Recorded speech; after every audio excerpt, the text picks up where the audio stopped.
mau langsung kuliah aja, nggak mau ngabisin waktu. Usahakan nonton video ini full ya, walaupun agak panjang sih.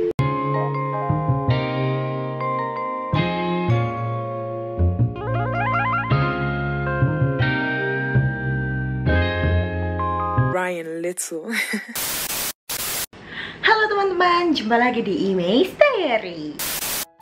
Kali ini Imei mau ngebahas gimana caranya sekolah di Korea part 2.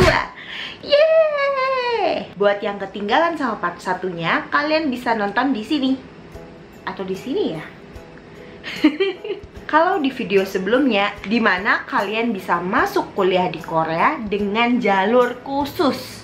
Ya, siapa sih yang gak suka sama jalur khusus? Tapi video ini khusus buat kalian yang sudah bersekolah bahasa Korea di lembaga seperti KCC, King Sejong Institute Center, atau yang private atau yang enggak. Dan kalian punya pikiran, aku mau langsung kuliah aja, nggak mau ngabisin waktu. Usahakan nonton video ini full ya, walaupun agak panjang sih. Tapi informasi di video ini benar-benar akurat dan membantu kamu buat lolos seleksi masuk di kampus favorit tujuan. Gimana, keren nggak? Ya udah, pasti kalian udah nunggu banget kan gimana caranya. Oke, Imei akan kasih tahu rahasianya. Yang pertama, kalian harus menentukan universitas mana yang ingin banget kalian masukin. Yang, aku pingin deh kuliah di sana. Yang seperti itu.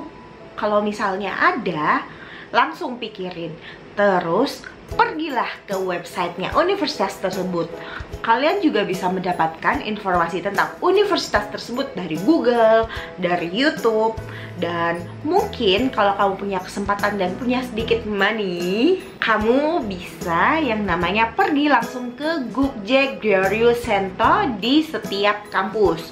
Itu apa sih? Jadi setiap kampus itu selalu punya yang namanya International Education gitu. Kalau kalian ke Gukje Gyeoryu Center, jangan lupa minta brosur. Terus kalian juga harus cari informasi tentang jurusan yang kamu minatin. Kalau bisa, cari informasi tentang profesor dan murid-murid di sana. Setelah kalian sudah mencari semua informasi dari kampus yang kalian mau, siapkan dokumennya. Dokumen yang pertama adalah fotokopi paspor. Buat kamu yang belum punya paspor, segera deh pergi ke yang namanya kantor imigrasi terdekat. Bikin paspor. Kenapa kok kalian butuh banget sama yang namanya paspor? Karena paspor sendiri berfungsi sebagai KTP kita ketika kita berada di luar negeri. Paspor udah nih, fotokopi KTP juga jangan lupa ya. Terus buat dokumen-dokumen yang lain, siapkan juga ijazah, transkrip nilai, bukti bahwa kamu sudah lulus dari SMA tersebut. Jangan lupa sama yang namanya buku rapot. Buku rapot itu dari semester 1 kelas 1 hingga kelas 3 SMA semester terakhir. Oh iya, dokumen-dokumen tadi harus translatekan di penerjemah tersumpah. Kalau di Indonesia, penerjemah tersumpah nggak ada yang selain bahasa Inggris. Jadi, kamu pertama-tama translatekan dulu ke bahasa Inggris. Setelah itu, pergi ke Kedutaan Besar Korea buat minta apostilenya. Untuk mendapatkan apostile, nggak perlu kalian kok yang harus pergi ke Kedutaan Besar Korea. Bisa mama kamu, papa kamu, atau kakak kamu. Yang jelas, 3 orang ini masih ada dalam satu kartu keluarga sama kamu.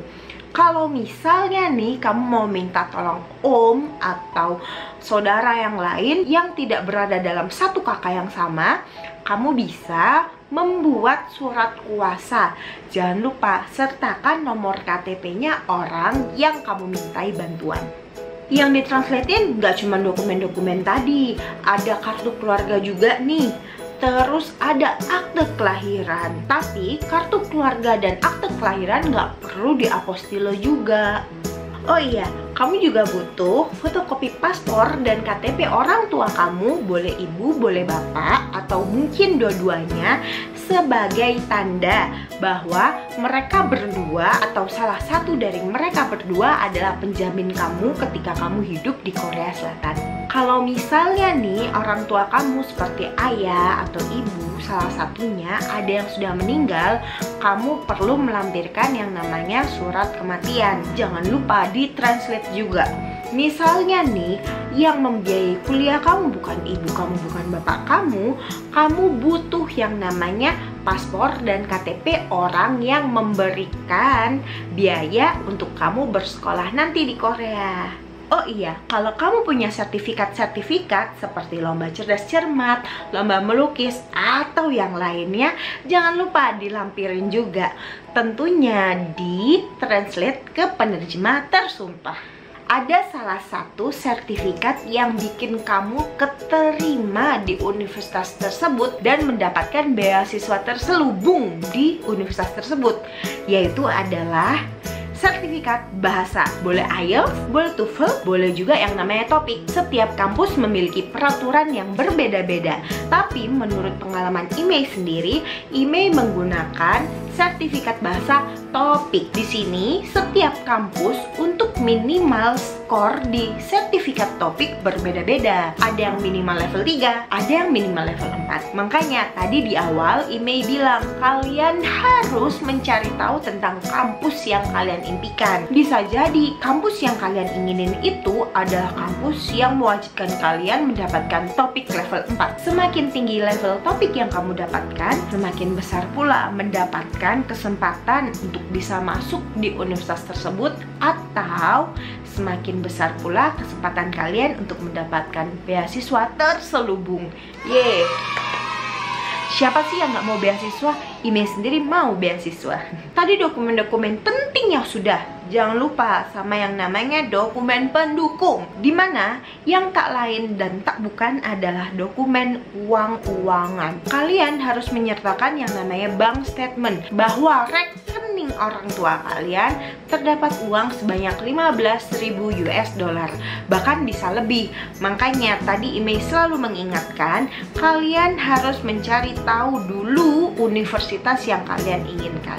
Oke? Bahkan nih, kalian tahu nggak sih, ada yang mewajibkan rekeningnya harus 30 US dollar karena sekolah tidak ingin kalian terlunta-lunta di negara Korea. Selama kuliah di Korea, kalian boleh yang namanya kerja paruh waktu. Tapi untuk video kerja paruh waktu selama sekolah, IMEI akan memberikan di video selanjutnya. Makanya jangan lupa di subscribe dan dinyalain loncengnya biar tahu kalau sewaktu-waktu IMEI update tentang kerjaan paruh waktu. Setelah dokumen keuangan sudah selesai, kalian jangan lupa kalau di website setiap universitas memiliki dokumen khusus yang memiliki formatnya sendiri, di mana dokumen itu meliputi self-introduction, study planning kamu, dan apa yang akan kamu lakukan ke depannya. Kalian harus berhati-hati dalam menulis study planning dan juga self-introduction, ataupun apa yang kalian harapkan dari kampus itu. Kenapa kok begitu? Karena 3 atau bahkan bisa 4 atau 5 formatnya berbeda-beda setiap universitas, itu benar-benar akan menentukan kamu diterima atau enggaknya di universitas tersebut. Next, IMEI akan memberikan bagaimana cara membuat 3 dokumen ini. Oke? IMEI baik kan? Banyak banget loh yang IMEI kasih sudah ke kalian. Dan sekarang syarat yang terakhir, kalian harus tahu kapan pendaftaran siswa murid baru dibuka, karena itu menjadi tolak ukur kamu bisa tanggung jawab nggak ke dirimu sendiri. Jangan tiba-tiba nih ya, pas waktunya pembukaan mahasiswa baru dimulai, ada salah satu dokumen dari kalian yang ternyata belum lengkap, kayak mungkin sertifikat TOEFL atau sertifikat TOPIK. Jadi kalian benar-benar harus mempersiapkannya dengan baik. Kan kalian kalau misalnya kuliah di negara orang, kalian harus bisa tanggung jawab sama diri kalian. IMEI akan kasih tahu nih clue-nya. Biasanya untuk kelas spring yang dimulai pada bulan Maret, pendaftaran dibuka pada tahun sebelumnya di bulan November dan juga Oktober. Sedangkan untuk kelas fall yang dimulai pada bulan September, pendaftaran murid baru dibuka pada bulan April dan Mei. Ingat-ingat ya, catat tanggalnya. Makanya kalau sudah mendekati bulan-bulan itu, kalian harus cepet-cepet buka website yang kalian mau daftar. Tapi ingat, sebelum waktunya pendaftaran dimulai, kalian juga sudah harus sedikit demi sedikit mempersiapkan dokumennya. Untuk dokumen keuangan agak sedikit telat, nggak masalah sih. Kayak misalnya nih, pendaftaran ditutup pada tanggal 31 Mei dan kamu baru nyiapin dokumen keuangannya sekitar 2 minggu sebelum 31 Mei itu. Biasanya nih ya, bank statement itu jadi cuma sehari.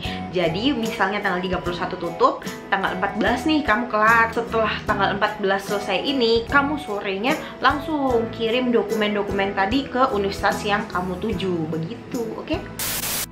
Video ini udah kepanjangan nih. Kalau gitu jangan lupa like, subscribe, nyalain loncengnya, dan juga jangan lupa buat sebarin ke teman-teman untuk mendapatkan informasi seputar Korea yang lebih banyak lagi. Akhir kata, Imei pamit. Terima kasih sudah nonton dan dadah. Maybe we'll be okay.